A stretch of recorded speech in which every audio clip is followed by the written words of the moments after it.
안녕하세요. 교육심리학 5주차 수업입니다. 이번 주도 다시 비대면으로 하게 됐는데요. 하루빨리 코로나 확산이 좀 누그러져서 강의실에서 직접 했으면 좋겠습니다. 오늘의 수업 목표를 알려드립니다. 오늘은 지난 시간에 이어서 행동주의 학습 이론의 응용 파트를 알아보겠습니다. 첫째, 학습 효과를 높여주는 강화 계획에 대해서 알아보고요. 둘째, 조작적 조건화에 기반해서 새로운 학습을 할 수 있게 해주는 조작적 조건화의 학습 전략을 살펴보겠습니다. 거기에 이어서 두 번째, 행동주의 학습 이론과는 굉장히 다른 인지주의 학습 이론에 대해서 알아보겠습니다. 먼저 인지주의란 무엇인지 정의를 내려보고요. 시대에 따라서 인지주의가 어떻게 발전되어 왔는지 그 유형을 알아보고자 합니다. 마지막으로 인지주의에 기반한 학습 전략에는 무엇이 있는지도 살펴보는 것이 오늘의 수업 목표입니다. 네, 학습 이론은 20세기 초반 행동주의 심리학에서 시작돼서 인지주의, 인본주의, 그리고 구성주의로 그 주류가 바뀌어 왔습니다. 그 중에 가장 기본적이고 강력한 관점인 행동주의에 대해서 살펴보고 있는데요. 지난 시간에 우리는 행동주의 학습 이론의 두 가지 유형을 알아보았습니다.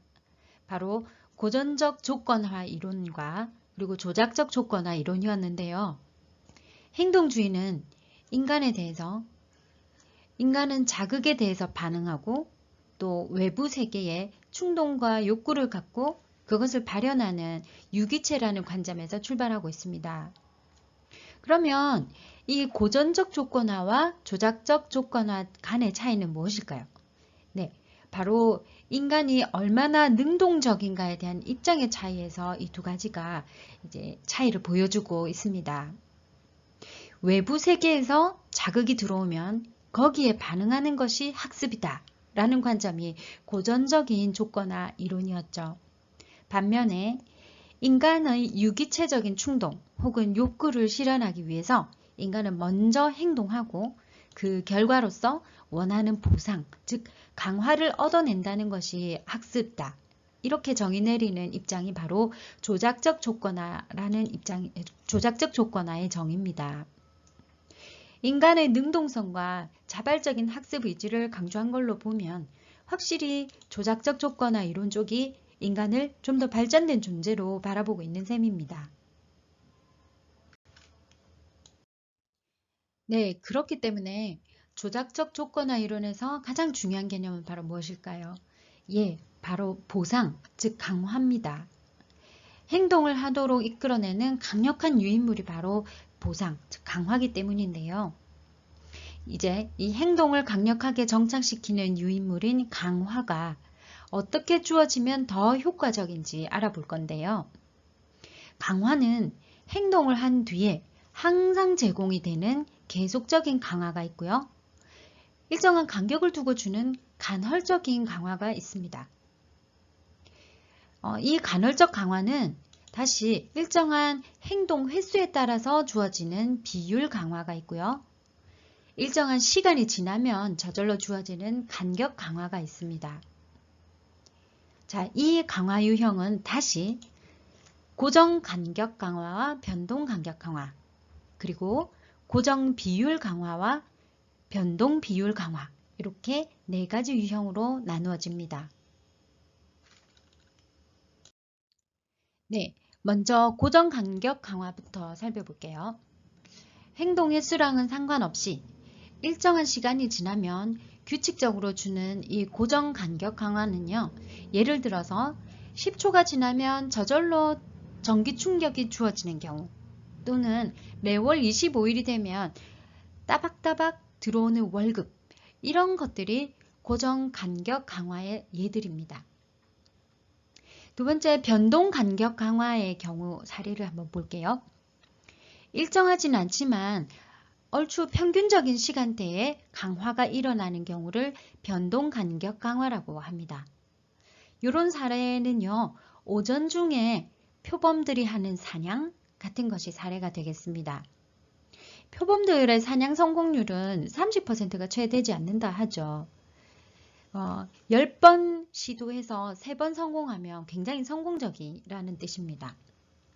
그래서 맹수들, 그러니까 표범을 포함한 맹수들은 주로 성공 경험이 많았던 오전 시간대에는 사냥이 이제 성공할 가능성이 높다는 걸 알기 때문에 그때 사냥을 합니다.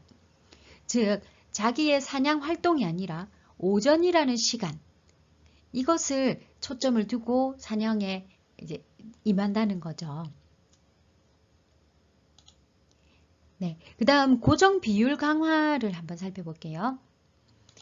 일정한 횟수를 채우면 주어지는 이 고정 비율 강화는요. 한 사건을 처리하면 수수료를 받는 것이나 차 한 대를 팔면 수익 일부를 받는 이런 경우가 바로 고정 비율 강화의 예들이 되겠습니다. 마지막으로 변동 비율 강화는요. 일정치는 않지만 얼추 평균적으로 횟수를 채우면 이제 강화가 주어지는 경우가 변동 비율 강화입니다. 정확하지는 않지만 어느 정도 횟수를 채우면 보상이 주어질 때, 이럴 때 오는 기쁨은 다른 경우와는 이루 말할 수 없이 이제 비교가 안 될 정도로 그 기쁨이 큰데요. 변동 비율 강화의 대표적인 예가 바로 도박입니다. 컨디션이 좋거나 꾸준히 노력한 후에 찾아드는 보상이죠. 그러니까 계속 도전했을 때 어느 순간 불시에 주어지는 보상인 겁니다. 그래서 언제 이 보상이 올지 모르기 때문에 굉장히 이 행동에 집착하게 되는 것이 바로 변동 비율 강화입니다. 자, 그래프를 한번 볼게요. 이 4가지 강화 계획 중에서 어떤 강화 계획이 가장 효과적일까요? 네, 바로 변동 비율 강화 계획입니다. 반면에 고정 간격 강화 계획, 내가 어떤 행동을 하는가와는 상관없이 일정한 시간이 되면 저절로 오는 강화는 전혀 자극이 되지 않죠. 그래서요, 이 강화 그래프를 보시면 좀 특이한 부분이 보이실 텐데요. 물결 무늬로 보이시죠? 이 고정 간격 강화 계획에서 행동이 좀 더 강해지는 시점이 언제냐면 그 자극이 주어지는 그 시점 전후로 해서 주어집니다. 즉 24일과 26일 사이 혹은 10초가 됐을 때 전기 충격이 오기 전후에 행동이 굉장히 강화된다는 겁니다. 좋은 행동을 학습하기 위해서는 강화 계획을 잘 활용해야 된다는 것을 살펴봤고요. 이제 본격적으로 새로운 학습을 경험하기 위해서 실천적으로 어떤 요법을 활용하면 좋을지 행동 수정 요법이라는 것에 대해서 알아보겠습니다. 지난 시간에 우리는 행동주의자들이 정의하는 학습이란 자극과 반응 혹은 행동과 보상 간의 연결, 즉 결합이라고 이야기했습니다. 그러므로 학습이라는 것은 잘못된 연결은 끊고 새로운 좋은 행동을 연결시키는 것, 연합시키는 것이 학습입니다. 특히 조작적 조건화에서는요. 강화와 벌을 잘 사용해서 새로운 습관을 연합시키는 전략을 씁니다. 행동 수정 요법의 차례를 한번 살펴볼게요. 네, 첫 번째, 변화되기 원하는 어떤 모종의 행동을 하나 선정하고요. 이것을 나는 바꾸겠다는 목표를 세웁니다. 두 번째는요. 그 변화되기 원하는 행동이 현재 얼마나 자주 일어나고 있는지 빈도를 우선 체크하는 거죠. 세 번째는요. 이 행동에 따라서 줘야 되는 모종의 강화와 벌을 함께 결정합니다.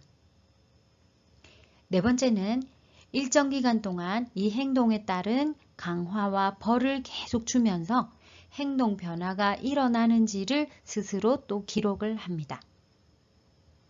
마지막으로 이 강화와 벌의 기록을 통해서 행동의 개선이 보이면 점차 강화와 벌의 빈도를 낮추고 이 행동을 안정시키도록 합니다.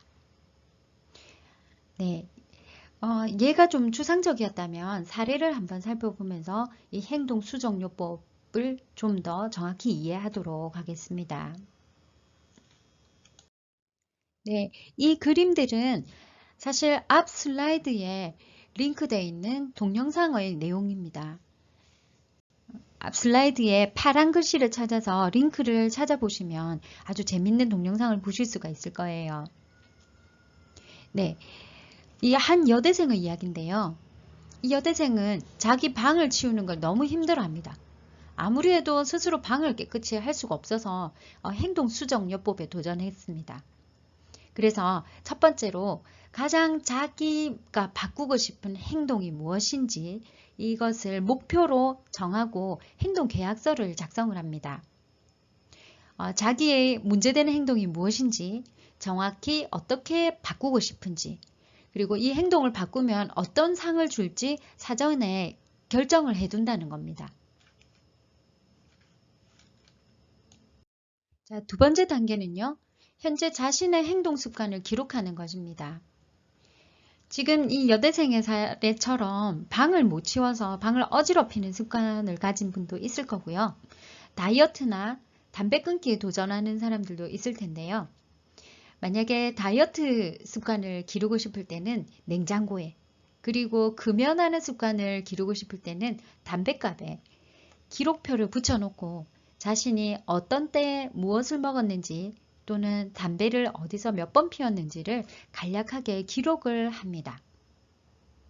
이렇게 쭉 기록을 해두면 자기 행동을 관찰할 수 있게 되거든요. 세 번째 단계는 이전에 학습된 연결고리를 끊고 새로운 연결을 만드는 자기 조절 단계입니다. 네, 이 사진을 보시면요. 졸리면 장소를 옮기고 담배를 핀다는 이 연결이 보이시죠? 원래는 이 남자분은 졸릴 때 항상 담배를 피웠습니다. 그런데 담배 피는 습관을 좀 줄이기 위해서 졸리면 담배를 피기 전에 장소를 옮기는 새로운 연결을 하나 끼워 넣었습니다. 네, 자기 조절을 하는 두 번째 방법은요. 연결고리를 끊었을 때 스스로에게 보상을 주는 것입니다. 자, 이 20대 여학생은요. 청소하는 습관을 기르고 어질러진 자리를 도망치는 이전의 습관을 없애려고 하는 중입니다. 그래서요. 어질러진 방을 청소했을 때 자기에게 손톱 손질이라는 보상을 주었습니다. 방이 더럽다고 느낄 때 혹은 정해진 시간이 되면 청소를 했고요. 청소를 한 다음에는 손톱을 예쁘게 정리하거나 매니큐어를 해줌으로써 기분 전환을 하고 스스로에게 상을 준 겁니다. 이런 새로운 행동이 계속 연결되면 아주 안정적인 하나의 습관이 되는데요. 행동주의에서는 습관이 바로 학습인 것이기 때문에 습관을 만드는 일이 정말 중요합니다. 자, 이 습관을 만드는 일이 사실 쉽지 않잖아요. 그렇지만 한번 정착되면 또 끊어지는 것도 어렵습니다. 그래서 대부분의 심리학자들은 어떤 행동이 하나의 안정된 습관으로 정착되었는지를 알기 위해서는 이런 7가지 질문을 해야 된다고 말하는데요. 한번 살펴보죠. 첫째, 내가 이 행동을 자주 했는가? 둘째, 저절로 혹은 무의식 중에 기억하지 않고 행동했는가? 네, 셋째, 차례는 바뀌었지만요. 셋째는 자동적으로 했는가? 넷째, 이 행동을 하지 않으면 이상한가? 다섯째, 이 습관이 내 일상생활에 속해졌는가? 여섯 번째, 하고 있는 줄도 몰랐는데 하고 있었나? 그리고 마지막 7번째, 해야 하는데 라고 생각할 필요가 있는가? 생각할 필요도 없이 하게 됐다면 이미 습관이 되었다는 거죠. 자, 여기 분홍색 침대 장면이 보이시죠? 이 여학생의 방입니다. 이 여학생은요, 이렇게 어지러졌을 때 방을 치우고 방을 치웠다는 새로운 습관을 이제 기록하면서 결과적으로 손톱 정리를 깨끗하게 하는 일을 계속 반복했습니다. 그러다 보니 이 7가지 질문에 전부 도달할 만큼 아주 자연스럽게 청소하는 습관이 만들어졌다고 해요. 어떤 날은 몸이 안 좋아서 아픈데도 자기도 모르게 일어나서 정리를 하고 있더라는 그 자기를 발견하면서 아, 나는 이제 청소하는 사람이 됐구나 라는 걸 발견했다고 합니다. 네, 지금까지 우리는 행동주의 학습 이론에 대해서 알아봤습니다. 이때 행동주의 학습 이론에서 인간은 단순히 욕구에 충실하고 보상을 추구하는 유기체로 여겨졌습니다.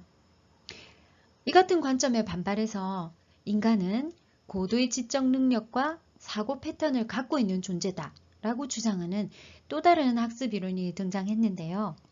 바로 인지주의 학습 이론입니다.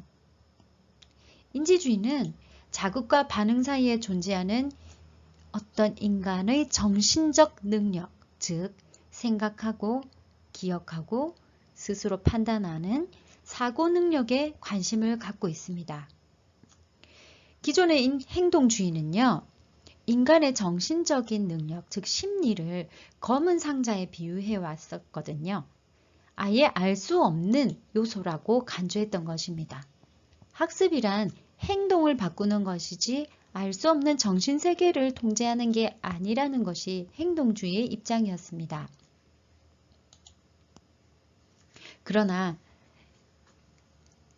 인지주의 학습이론은 검은 상자에 직접적으로 관심을 기울이는 학습이론입니다. 인간이 보고 듣는 그대로를 습득하는 것이 아니라 자기만의 모종의 사고 패턴 혹은 인간 특유의 사고 패턴을 탑재하고 있다는, 사전에 탑재하고 있다는 입장이 이제 인지주의의 시초였는데요.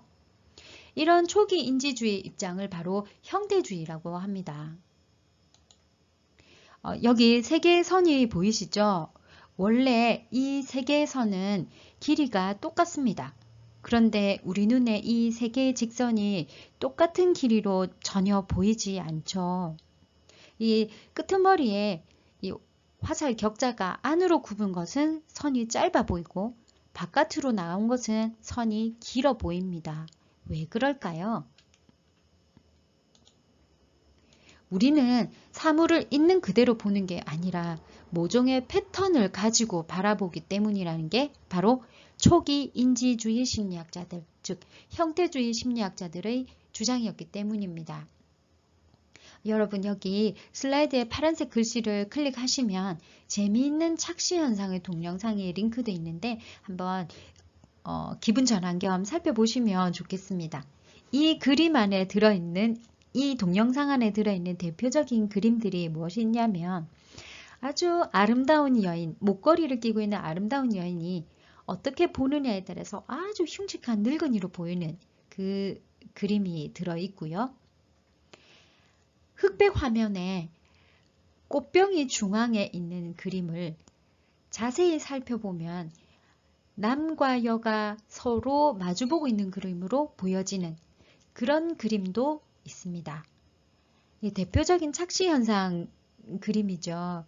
인지주의 심리학자들 중에 초기 입장인 형태주의 심리학자들은 이렇게 사람은 사고 패턴을 가지고 있기 때문에 어떤 식으로 바라보느냐에 따라서 전혀 그림이 다르게 보일 수 있다는 걸 보여주는 그런 주장을 했었던 사람들이었습니다. 자, 이 그림이 뭘로 보이시나요? 자, 굉장히 아름답게 빛나고 있는데요. 이제 은하계처럼 보인다는 분도 계셨는데 이 장면은 사람이 활발하게 생각을 하고 있을 때 뇌의 상태를 찍은 것입니다. 뇌신경이 서로 긴밀하게 정보를 주고받으면서 이제 시냅스가 연결되면서 전파를 일으키고 있는 모습인데요. 우리 머릿속이 이렇게 정교하고 아름답게 학습하고 또 사고한다는 사실에 주목했던 것이 이제 인지주의 심리학, 행동주의 심리학에 한풀 꺾인 이후에 인지주의 심리학의 이제 역할이었습니다. 인지주의 학습 이론의 주요 개념을 먼저 살펴보겠습니다. 인지주의 학습 이론에서 바라보는 인간은 뛰어난 사고 능력을 가진 지적인 존재입니다. 사고와 인지라는 용어가 거의 동일하다고 보시면 되겠는데요. 따라서 인지란 지각, 사고, 기억, 정보 처리 등 뇌가 할 수 있는 기능과 활동 전체를 말하고요. 특별히 정서적인 혹은 생물체의 그 생존과 관련된 그 능력 이외에 인간만이 갖고 있는 어떤 지적 능력을 특히 가리켜서 인지라고 합니다. 따라서 인간의 학습은 스스로 사고하고 지식의 구조를 형성하는 일이 학습이다 라고 정의하는 것이 인지주의 학습 이론의 주장이죠. 네, 계속적으로 제가 말씀드리고 있는데 행동주의 학습 이론이 가정하는 인간에 대한 정의 그리고 학습에 대한 정의와 많은 차이가 보이실 겁니다. 그러면 대표적인 인지주의 학습 이론의 유형들을 소개하겠습니다. 첫째는 통찰 이론입니다. 통찰, 즉 인사이트는요. 깊은 생각, 직관, 뭔가를 하나로 꿰뚫는 생각 등등을 말하는데요. 이 퀘러라는 학자가 밝혀낸 통찰의 원리는 침팬지 모습을 관찰하면서 발견된 것이거든요. 침팬지가 종을 치면 침을 흘리는 학습 모형하고 다른 모습을 보여줍니다. 파블로브의 개가 기억이 나시죠? 그런데 침팬지는 이 파블로브의 우리 속에 들어있는 개랑 다른 모습을 보여줘요. 손에 닿지 않는 곳에 바나나가 있어서 이 침팬지가 바나나를 얻기 위해서 굉장히 노력을 하고 결국은 도구를 써서 긴 막대기를 써서 바나나를 먹게 되는데요. 이 과정에서 침팬지는 굉장히 깊은 고민하는 모습을 보여줍니다. 네. 고민 끝에 문제를 해결하는 아주 발전된 학습 모형도 보여주고요. 퀘러는 학습의 가장 중요한 요소가 침팬지가 눈을 찌푸리는 모습, 꼼짝 않고 고민하는 모습이라고 봤습니다. 바로 통찰이죠. 이렇게 퀘러는 동물에게도 학습에서 가장 중요한 요소는 생각하는 부분이라고 말했습니다.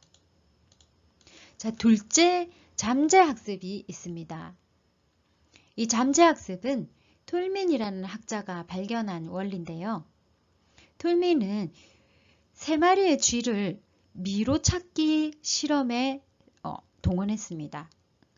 A 상자에 들어간 쥐는 미로를 계속 미로 안에 지금 이제 갇혀 있지만 아무 미로에서 이제 빠져나간다고 해서 아무 보상은 없습니다.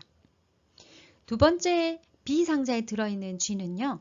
미로에 갇혀 있는데 미로를 통과하면 미로에서 탈출하면 고기를 먹을 수 있습니다. 세 번째 C 상자에 들어있는 쥐는 미로에 갇힌 지 첫날부터 10일째 되는 날까지는 어떤 보상도 없이 상자에 갇혀 있어요. 미로를 통과해서 상자를 탈출하더라도 보상이 없습니다. 하지만 10일 이후가 되면 보상을 받기 시작해요. 10일 이후부터는 상자를 통과한 뒤에 고기를 먹을 수 있습니다. 자, A, B, C 상자 중에서 어떤 쥐가 가장 빨리 학습할까요? 어떤 쥐가 그리고 학습 효과가 오래 갈까요? 실험 결과로 봤을 때는 CG가 굉장히 학습 효과가 높았습니다. 그리고 미로를 탈출한다 해도 전혀 보상을 받지 못했던 쥐도 미로에 갇혀있는 횟수가 많아지며 미로 통과하는 그 성공률도 높아집니다. 자, 행동주의 학습 이론에서는 어떤 행동을 했을 때 보상이 주어져야 그 행동은 학습된다고 말했죠. 하지만 잠재학습 실험에서 보면 동물은 특별히 보상이 없더라도 뭔가를 기억하고 학습할 수 있으며 더구나 학습이 보상이 없는 상태에서 이루어지다가 갑자기 보상을 주게 되면 그 학습 효과가 굉장히 높아지는 것도 볼 수 있었습니다. 다시 말하면 보상이 없어도 동물은 스스로 길 자체를 기억하고 인지할 수 있고요. 여기서 더 기억해야 되는 것은 보상이 주어지면 더 잘할 수 있다는 것입니다. 네, 마지막으로 관찰학습이 있는데요. 관찰학습은 직접 행동을 하지 않아도 타인의 행동을 관찰한 대로 그에 따른 보상을 받는다는 것이 관찰학습입니다. 다시 말씀드리면 직접 행동을 해서 보상을 받아야지 자기에게 어떤 학습으로 정착이 된다는 것이 이제 기존의 학습 정의라면, 관찰학습은요, 직접 행동을 하지 않고 남들이 행동해서 보상받는 것을 보면 그걸 그대로 따라하게 된다는 것입니다. 이 관찰학습을 보여주는 실험이 바로 보보 인형 실험인데요. 지금 파란 글씨로 링크가 되어 있는 걸 따라가 보시면 동영상으로 보실 수 있고요. 다음 슬라이드에서 사진으로 이 관찰학습의 예, 보보 인형 실험의 예를 설명드리겠습니다. 지금 어린이들이 TV 속에서 한 어른의 행동을 지켜보고 있습니다. 어른은 방 한가운데 있는 인형을 지금 발로 차고 칼로 이렇게 찌르는 모습을 보여주었는데요. 나중에 어린이들이 이 화면 속의 방을 직접 들어갑니다. 어린이들이 처음 들어가서 인형을 보고 하는 행동이 뭐였을까요? 네, 바로 TV에서 본 대로 칼로 찌르거나 발로 차는 행동을 보여주었습니다. 네, 두 번째는 어린이들이 이 어른의 친절한 행동을 지켜보도록 하는 것입니다. 어른이 지금 인형을 안고 따뜻한 말을 해주고 있는데요. 나중에 이 장면을 본 어린이들이 방에 들어갔을 때 TV에서 본 모습을 그대로 따라하고 껴안거나 따뜻한 말을 해주고 있는 모습을 볼 수가 있습니다. 세 번째는 무관심 행동을 관찰한 후입니다. 어린이가 이 어른의 무관심한 행동을 관찰하고 나서는요. 직접 방에 들어갔을 때 그대로 그 모습을 따라서 연출하고 있는데요. 이 실험에 참가했던 총 22명의 어린이들이 세 그룹으로 나누어져서 이 실험에 참여를 했어요. 첫 번째 공격성 장면을 본 9명의 어린이 중에서는 7명이 공격성 행동을 했습니다. 그리고 7명의 어린이들이 친절한 행동을 보았고 그 중에 4명이 실제로 친절 행동을 했었습니다. 그리고 나머지 6명의 아이들 모두는요. 무관심 행동을 보고 난 뒤에 6명 모두가 무관심 행동을 실제로 모방했습니다. 아무래도 무관심 행동과 공격성 행동은 따라하기 쉬운 행동에 속하는 것이 아닐까 싶은데요. 반면에 친절 행동은 자주 관찰하고 눈에 익어야 자연스럽게 몸에 뵐 수 있는 행동이 아닌가 하는 결과도 추측할 수가 있습니다. 지금까지 인지주의 학습 이론의 유형을 살펴봤습니다. 초기의 형태주의 학습 이론부터 통찰학습, 잠재학습, 그리고 관찰학습까지 살펴봤는데요. 이것들은 다소 인간 인지의 특성을 단순하게 드러낸 감이 없지 않습니다. 그런데 최근의 인지주의 학습 이론은 고도로 발전돼서요. 인간의 지적 능력을 컴퓨터의 정보 처리 과정과 유사하게 제시하고 있습니다. 이 정보 처리 이론에 따르면 인간의 인지는요. 감각 기억, 단기 및 작동 기억, 그리고 장기 기억의 절차를 따라서 구조화되고 저장됐다가 적절한 때에 다시 인출되는 그런 형태로 되어 있다고 합니다. 그러면 우리 인간 인지의 작동 절차를 정보 처리 이론에 근거해서 한번 살펴볼까요? 먼저 외부에서 들어온 여러 자극을 이제 수용해야 됩니다. 이 수용할 때 수많은 정보들을 그대로 받아들이는 것이 아니라 코딩, 즉 부호화 시켜서 저장합니다. 이 역할을 하는 곳이 바로 감각 기억 영역입니다. 두 번째, 이 부호화된 정보들은 단기 기억과 작동 기억 체제에 구조적인 형태로 저장됩니다. 이때 저장 요령들이 총동원돼서 수많은 자료와 정보들을 압축시키고 이제 연결시켜서 장기 기억으로 집어넣는데요. 이 과정에서 저장 요령, 즉 인지의 전략들이 필요하게 됩니다. 우리가 주로 쓰고 있는 전략들은요, 노트 필기법이나 기억법 같은 것이 있는데요. 다음 슬라이드에서 이 노트 필기법이나 기억법에 관련된 내용들을 한번 살펴보도록 하죠. 작동 기억 체제 속에서 재구성되고 구조화된 이 정보들은 우리 두뇌 속의 방대한 도서관과 같은 장기 기억 체제에 들어갑니다. 우리 뇌에는 수많은 폴더들이 있어서 이것들이 정리되고 저장되어 있는 상태인데요.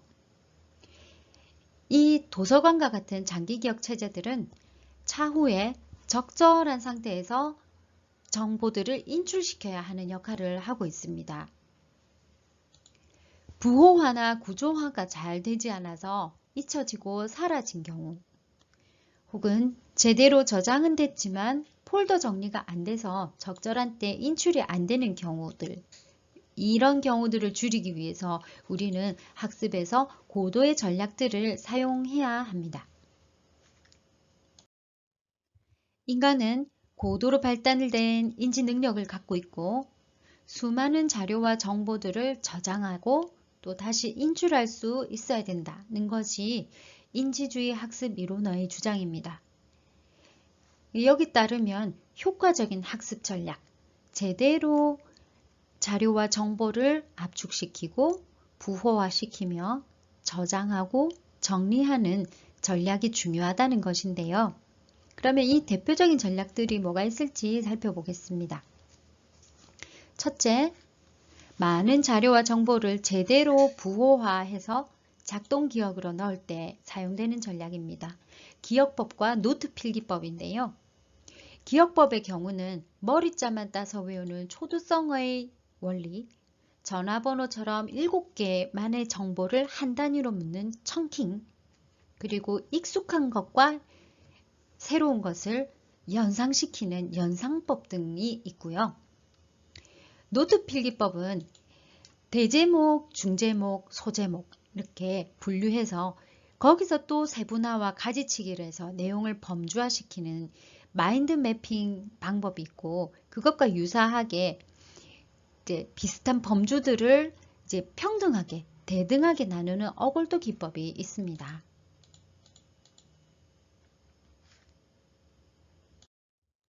이 중에서 작동 기억을 잘 활용하는 방법을 한번 살펴보겠습니다. 인간의 머릿속에는 온갖 정보들이 들어와서 무척 복잡합니다. 이런 정보를 다루는 일종의 작업대가 우리 머릿속에 존재하는데요. 이것이 바로 작업 기억입니다. 어린이의 머릿속도 어른과 마찬가지로 굉장히 복잡합니다. 선생님을 바라보는 어린이 머릿속에는요, 게임기라든지 사탕, 선생님 얼굴 이런 것들이 다 뒤섞여 있습니다. 근데 이것들은 생각보다 용량이 굉장히 큰 정보들입니다. 이때 선생님이 4 더하기 4는 얼마지? 라고 문제를 낸다면 어린이들은 어떻게 해야 될까요? 자신의 작업 기억들을 싹 치우고 암산을 해야 합니다. 이런 작업을 신속하게 해내야 되는 지적작용이 바로 작업 기억 체제인 거고요. 우리 머릿속을 산만하게 하는 정보들은 모두 싹 삭제시키고 초기화를 시킨 다음에야 눈앞의 문제에 집중해서 4 더하기 4는 8이라는 것을 이제 끄집어낼 수 있어야 되죠. 그렇다면 이런 잡스러운 정보를 싹 치우고 초기화시키는 가장 좋은 전략이 뭐가 있을까요? 바로 눈알 굴리기라고 합니다. 많은 인지주의 학자들이 이제 이 전략을 쓰고 있는데요. 사실은 전문적인 학자들 뿐만 아니라 우리 모두가 무의식 중에 쓰고 있는 중요한 전략입니다. 자, 외부 세계에서 수많은 자료와 정보들이 소리 정보, 시각 정보, 여러 가지 정보들이 들어올 때 이것들을 부호화시켜서 자기 작업대에 놓는 것이 굉장히 중요합니다. 이 작업을 할 때 중요한 정보를 선택해서 작업대에 올리기 위해서는 바로 이 초기화 작업, 눈알 굴리기 작업이 필요하다는 거고요. 너무 잡다한 생각들을 털어낼 수 있는 가장 쉬운 전략이기 때문에 한번 소개해 봤습니다. 두 번째, 인지 전략 중에서 메타 인지를 잘 활용해야 된다 하는 부분이 있었는데요. 그것과 관련해서 잠시 이야기 나눠보겠습니다. 네, 학습이 잘 되기 위해서는 단순한 반복보다는 스스로 테스트하는 것이 효과적이라고 아까 말씀을 드린 적이 있는데요. 실제 학생들은 똑같은 내용을 계속 배울 때 잘 배운다고 착각을 합니다. 그렇지만 많은 사람들이 그것은 진정한 학습이 아니라고 진단하고 있습니다. 반면에 스스로 어떤 내용을 테스트하고 빈칸을 메우고 자기가 자기에게 설명하는 것을 연습하면서 스스로를 테스트하다 보면 굉장히 피곤을 많이 느끼고 좌절감을 많이 느낍니다. 내가 이 부분도 모르고 있네? 이 부분이 기억이 안 나네? 이게 무슨 뜻이지? 라는 좌절감을 많이 느낀다는 거죠. 그런데 사실은 이렇게 자기를 테스트하면서 지식을 재구성하는 것이 학습에서 훨씬 효과적이라는 것이 바로 메타인지가 주장하는 바입니다.